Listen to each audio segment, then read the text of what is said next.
राजस्थान के राज्यपाल और कुलाधिपति हरिभाव बागड़े से लोकसभा में राज ऋषि भृतहरि मत्स्य विश्वविद्यालय अलवर के नवनियुक्त कुलगुरु प्रोफेसर रमन कुमार दवे ने शिष्टाचार भेंट की है।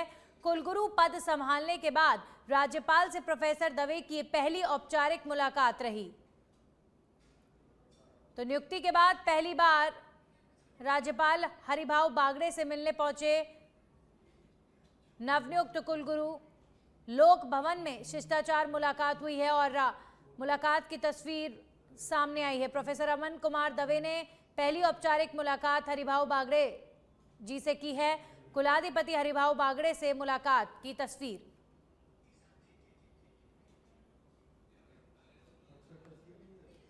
और अब खबर बांदीकुई से है। मुख्यमंत्री भजनलाल शर्मा के बांदीकुई दौरे को लेकर प्रशासन अलर्ट मोड पर आ गया है। जिला कलेक्टर डॉक्टर सौम्या झा और एसपी सागर राणा बांदीकुई पहुंचे। सभा स्थल स्वर्गीय राजेश पायलट मैदान का जायजा लिया गया है। इस दौरान विधायक भागचंद सैनी टाकड़ा भी मौजूद रहे। विधायक के साथ जिला कलेक्टर और एसपी बारीकी से निरीक्षण कर रहे हैं। करीब 50,000 से अधिक लोगों के सभा में आने की उम्मीद है। मुख्यमंत्री भजनलाल शर्मा इस दौरान 3 दर्जन से अधिक विकास कार्यों को करेंगे शिलान्यास और लोकार्पण। अभी हम एंटिसिपेट कर रहे हैं कि शायद ऑनरेबल सीएम साहब का प्रोग्राम बने 11 तारीख को बांदीकुई के लिए। तो इसके लिए मैंने, एमएलए साहब ने, एसपी साहब ने और हमारे पूरे प्रशासन ने मौके का जायजा लिया है जहाँ पे हम सोच रहे हैं प्रोग्राम करवाने का। तो अभी काफ़ी हद तक काम चालू हो गया है और अभी व्यवस्थाएं सुचारू रूप से चल रही हैं। कितने लोगों के आने की व्यवस्था की गई है? अभी हम कोशिश कर रहे हैं कि जितने भी लोग आए हम उनको अकोमोडेट कर सकें। अभी अप्रॉक्सीमेटली 20,000 की व्यवस्था तो अभी इमीडिएटली हो जाएगी। इससे ज़्यादा भी लोग आएंगे तो हम। बांदीकुई में उनका आगमन एक बार भी नहीं हुआ। एक बार आए थे जब लोकसभा के चुनाव थे, जब आए थे, और हम उनका स्वागत और सत्कार दोनों ही कर नहीं पाए क्योंकि बजट दोनों ही तीनों बजटों में हमें अच्छी सौगातें दी। अब हम उनका स्वागत भी करना चाहते हैं। हमारा काम है स्वागत करने का, सौगात देने का काम है सीएम साहब। क्या सौगातें देंगे क्या नहीं देंगे, अब वो खुद यहाँ इस चीज को देख के यहाँ किस चीज की मांग है, मांग हम करेंगे और अच्छी सौगातें, ये हमें उम्मीद है कि अच्छी सौगातें। किस तरह की मांग रखी जाएगी? नहीं, वो मांग उसी दिन रखी जाएगी। तो सामाजिक मांग है, क्षेत्र की मांग है और आम जनता के लिए मांग करता हूँ मैं किसी पर्टिकुलर किसी चीज के लिए नहीं। सबकी जन भावना है उस काम। वहीं जयपुर में बीजेपी प्रदेश मुख्यालय पर बैठकों का दौर जारी है, जहां पर पार्टी के प्रदेश प्रभारी डॉक्टर राधा मोहन दास अग्रवाल और प्रदेश अध्यक्ष मदन राठौर प्रदेश पदाधिकारियों के साथ अहम बैठक कर रहे हैं। इस बैठक में प्रदेश महामंत्री श्रवण सिंह बगड़ी, मिथिलेश गौतम और भूपेंद्र सैनी, सुरेंद्र पाल टीटी और ज्योति मिर्धा समेत कई पदाधिकारी मौजूद रहे। इससे पहले प्रदेश कार्यालय पहुंचने पर मीडिया से बातचीत में प्रभारी अग्रवाल ने कहा कि पार्टी के सभी मोर्चों का गठन हो चुका है और युवा मोर्चा का गठन भी जल्द किया जाएगा। टीम बनी ही कल तक है। टीम का मतलब सिर्फ प्रदेश इकाई नहीं होती, मोर्चा इत्यादि सब होते हैं। तो माननीय अध्यक्ष जी ने अब गठन कर लिया है। युवा मोर्चा का अंतिम निर्णय बाकी होगा भी शायद। हाँ, तो इस नाते आगे का काम कैसे होना है, क्या क्या होना है, क्या क्या रीतियाँ रणनीतियाँ बनेंगी, इसके बारे में अध्यक्ष जी के नेतृत्व में हम लोग बात करेंगे। माननीय मुख्यमंत्री जी से इसका जवाब लीजिएगा, वो ठीक से जवाब देंगे। उनको तथ्यों की जानकारी होगी, मैं कैसे बता पाऊंगा इसके बारे में क्या आरोप लगा रहे हैं। अध्यक्ष जी से पूछिए।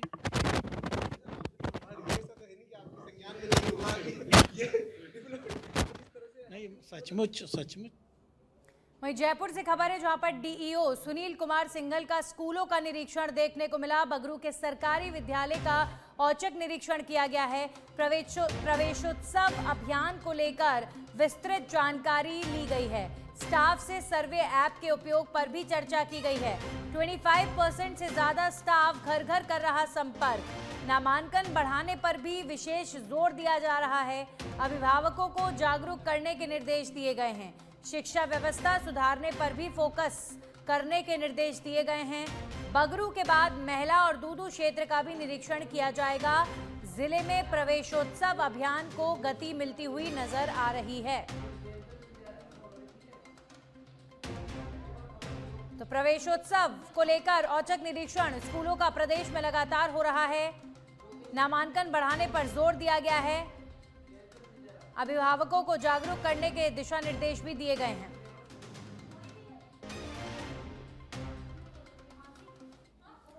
वहीं उनियारा से बड़ी खबर सामने आई है, जहां पर थानाधिकारी कप्तान सिंह के नेतृत्व में पुलिस ने साइबर ठगों के खिलाफ बड़ी कार्रवाई करते हुए 3 आरोपियों को गिरफ्तार किया है, जबकि एक नाबालिग को निरुद्ध किया गया है। इस कार्रवाई के बाद इलाके में सक्रिय साइबर गिरोह में हड़कंप मच गया है और फरार अन्य आरोपियों की तलाश तेज कर दी गई है। लगातार बढ़ते साइबर अपराधों पर लगाम कसने के लिए पुलिस की ये सख्त कार्रवाई अहम मानी जा रही है, जिससे आम जनता में सुरक्षा का भरोसा भी मजबूत हुआ है।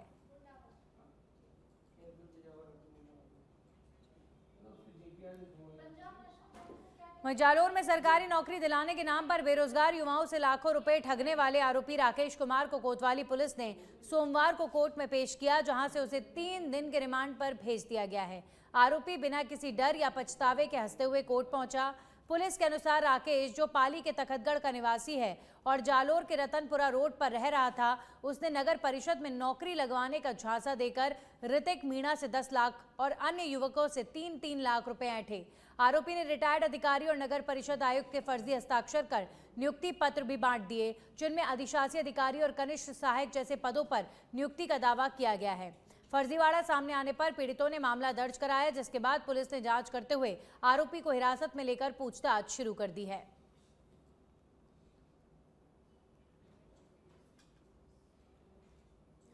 वहीं 12 के अंतर से खबर है, जहां पर सरकारी तोल केंद्र पर बारदाने की उपलब्धता के बावजूद किसानों के माल की तुलाई नहीं होने पर आक्रोश फैल गया है। विरोध प्रदर्शन करते हुए किसानों ने कृषि उपज मंडी के मुख्य द्वार पर ताला जड़ दिया, जिससे खरीद केंद्र पर माल लेकर आए किसानों को अपने ट्रैक्टर बाहर खड़ा करना पड़ा। किसानों का कहना है कि पहले बारदाने की कमी थी और अब पुराने टोकन के कारण बिलिंग सिस्टम काम नहीं कर रहा, जिससे 12 दिनों से तुलाई ठप पड़ी है। माल खुले आसमान के नीचे पड़ा होने से किसानों को इसकी सुरक्षा के लिए रात दिन चौकसी करनी पड़ रही है। बिगड़ते मौसम और प्रशासन की उदासीनता के बीच किसान धरना प्रदर्शन जारी रखने की चेतावनी दे रहे हैं और तुलाई सुनिश्चित करने की मांग की जा रही है। हमारा टोकन मतलब 24 तारीख को जारी हो गया था। इन्होंने मैसेज दे दिया कि 24 तारीख को माल लेके आप आओ। 24 तारीख को माल लेके नहीं आओगे तो आपका 25 तारीख को माल नहीं तोला जाएगा। 24 तारीख को माल लेके आ गए, आधा दिन माल तोला और कह दिया कि बारदाना खत्म हो गया।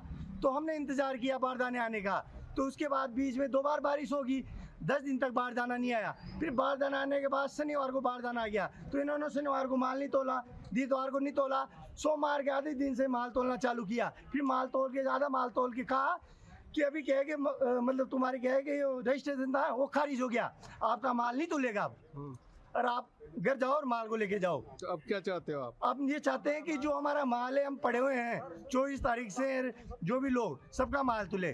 24 से लेकर 28 तक पहले मैसेज दे चुका है। अब किसानों के मैसेज बंद कर दिए कि बिल नहीं बन रहे हैं, और 30 से 3 तक स्लॉट दिए किसानों को।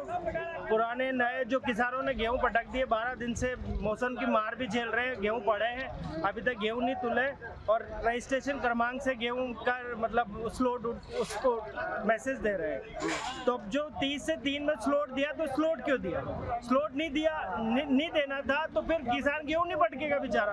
अब या तो गेहूं जो पटक दिए इनको तोलो, पर कुछ ना कुछ पूरी अर्थव्यवस्था पूरी खत्म हो रही है। बारदाना नहीं आ रहा, टाइम पे बारदाना आ गया तो मैसेज नहीं आ रहे, तुलाई चालू नहीं हो। किसान 12 दिन से परेशान है, मौसम की मार ऊपर से झेली। वहीं भरतपुर के बयाना से खबर है, जहां पर पठानपाड़ा इलाके में वर्ष 2014 में मकान निर्माण के दौरान खुदाई में मिली भगवान शिव के नटराज स्वरूप और तांडव मुद्रा में नृत्य करती गणेश जी की दुर्लभ पत्थर प्रतिमाएं रहस्यमय तरीके से गायब हो गई हैं। करीब 12 साल बाद भी इन बेशकीमती प्रतिमाओं का कोई सुराग नहीं लग पाया। मकान मालिक के पुत्र कुंदन का कहना है कि प्रतिमाएं मिलने के कुछ दिन बाद रात के अंधेरे में हथियारबंद लोग आए और उन्हें जबरन ले गए, जबकि पुलिस को सूचना देने के बावजूद FIR दर्ज नहीं की गई। वहीं पुरातत्व विभाग का दावा है कि वे प्रतिमाओं को कब्जे में लेने गए थे, लेकिन स्थानीय लोगों के पथराव के कारण उन्हें लौटना पड़ा। इस पूरे मामले को लेकर राष्ट्रीय अनहद महायोग पीठ के पीठाधीश्वर संत रुद्रनाथ महाकाल और नगर पालिका पार्षद डॉक्टर शैलेंद्र गुर्जर ने प्रतिमाओं की खोज और मामले की निष्पक्ष जांच की मांग तेज कर दी है। सितंबर 2014 में बयाना की विरासत में पठानपाड़ा खुदाई में जो भगवान शिव की प्रतिमा नटराज स्वरूप में और गणेश जी की मूर्ति जो निकली थी, आज तक उनका सुराग ना तो पुलिस प्रशासन लगा पाया, ना ही राजस्थान पुरातत्व विभाग, ना राष्ट्रीय पुरातत्व विभाग लगा पाया। आखिर 12 साल से मूर्तियां कहाँ गई? जिसके घर में ये मूर्तियां निकली, जब उनसे पूछा तो उन्होंने साफ कह दिया कि 3-4 साल तक तो हमारे यहाँ पड़ी रही और उसके बाद अचानक कुछ बंदूकधारी आकर उन मूर्तियों को चुरा के ले गए। कहाँ तक सच्चाई है, कहाँ तक सच्चाई नहीं है, ये एक सोचनीय विषय है। क्या पुलिस प्रशासन की इतनी बड़ी लापरवाही और पुरातत्व विभाग की इतनी बड़ी लापरवाही की वजह से आज बेशकीमती हमारी विरासत जो गायब हुई है, क्या उसको ढूंढने का, उसको बरामद करने का अधिकार राजस्थान सरकार का या पुरातत्व विभाग का या पुलिस प्रशासन का नहीं है? कहीं ना कहीं सवालिया निशान खड़े होते हैं हमारी विरासतों को लेकर। ये हमारे बयाना जो प्राचीन नगरी है। जयपुर से खबर है जहां पर निजी स्कूलों पर अभिभावक संघ का बड़ा आरोप। किताब कॉपी के नाम पर खुली लूट का दावा। स्कूल वेंडर कमीशन सिस्टम पर सवाल खड़े किए गए हैं। 5 वेंडर नीति को बताया पूरी तरह फेल। अभिभावकों को नहीं मिल रहा वास्तविक विकल्प। एक छात्र पर 10 से 20 हजार तक अतिरिक्त खर्च हो रहा है। एनसीईआरटी के बजाय महंगी प्राइवेट किताबें थोपने का आरोप लगाया जा रहा है। जांच के आदेश के बावजूद जमीनी स्तर पर असर नहीं। सरकार से सख्त नियम लागू करने की मांग की जा रही है और कार्रवाई नहीं हुई तो आंदोलन की चेतावनी भी अभिभावक दे रहे हैं। अभिभावक संघ के प्रवक्ता ने विभाग के समक्ष आपत्ति जताई है।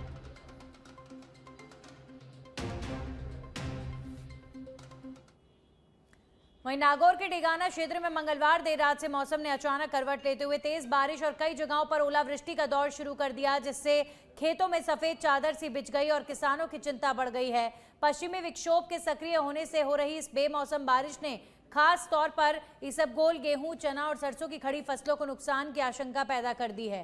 पहले से ही मौसम की मार झेल रहे किसानों के लिए फसल कटाई के समय आई ये बारिश भारी संकट बन सकती है, जिससे उनकी आर्थिक स्थिति पर भी असर पड़ सकता है।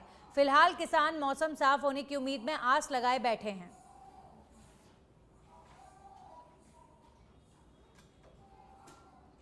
भरतपुर के उद्योग नगर थाना क्षेत्र में हनुमान तिराहे के पास सड़क किनारे खेतों में एक महिला बेहोश हालत में मिली, जिससे इलाके में सनसनी फैल गई। घटना की जानकारी सुबह ढाबे के मालिक और कर्मचारियों ने पुलिस को दी है। महिला को तुरंत इलाज के लिए जिला आरबीएम अस्पताल में भर्ती कराया गया। पुलिस फिलहाल महिला के होश में आने का इंतजार कर रही है ताकि पता चल सके कि महिला के साथ कोई अपराध हुआ है या वो किसी बीमारी के कारण बेहोश हुई थी। महिला का उपचार अस्पताल में जारी है। थाने का मामला है। इसमें एक बहन जी हैं जो सड़क किनारे अचेत अवस्था में मिले हैं, जिनको ला करके आरबीएम में भर्ती करवाया गया है।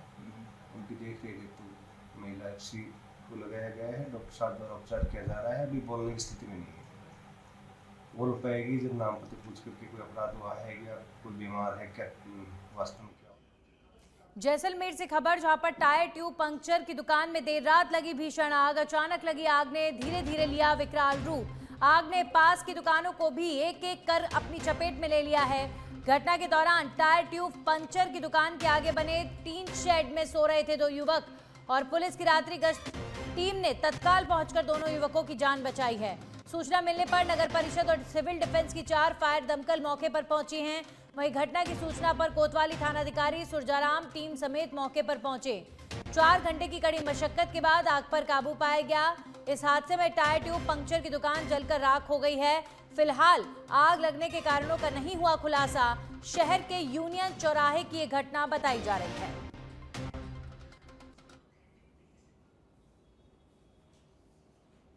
मैं दुकान से 9 बजे घर चला गया था।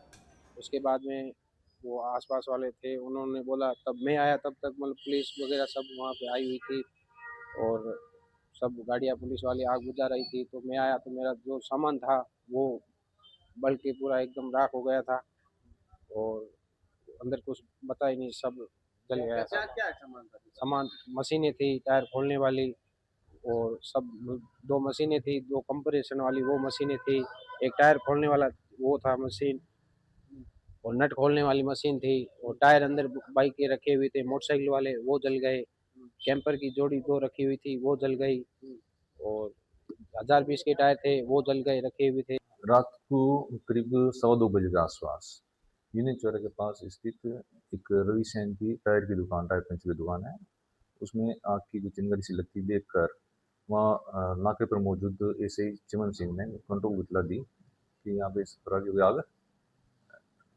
लग रही है और कंट्रोल की इतला देकर चिमन सिंह और उनके साथ वाले जाकर तुरंत वहाँ पहुंचे तो उसके पास में एक ढाबा था, वहाँ पे भी 2 व्यक्ति सो रहे थे तो उनको उठाकर उनको बाहर निकाला और जितना सामान वो निकाल सकते हैं लोगों सहायता सामान से निकालने। घटना लगभग रात 2 बजे के आसपास की है, 2 से 2:15 के बीच में हमारे पास पुलिस कंट्रोल रूम से कॉल आता है। उस समय आगजनी घटना की सूचना मिलती है। जो जयसिंह सर्किल है उसके पास में ही एक पंचर और टायर की मोबाइल की दुकान थी, उसके अंदर आग की सूचना मिली। आग लगने का कारण अज्ञात है, अभी तक मालूम नहीं चला कि कैसे आग लगी थी और आग काफ़ी ज़्यादा मात्रा में फैल चुकी थी। टायर के अंदर बहुत ही भारी मात्रा में आग थी। उस जो केबिन रखा हुआ है, आसपास के जो केबिन बने हुए हैं उनके अंदर भी काफ़ी मात्रा में आग थी। करीब 1.5 घंटे की मशक्कत के बाद हमारी जो फायर की टीम है।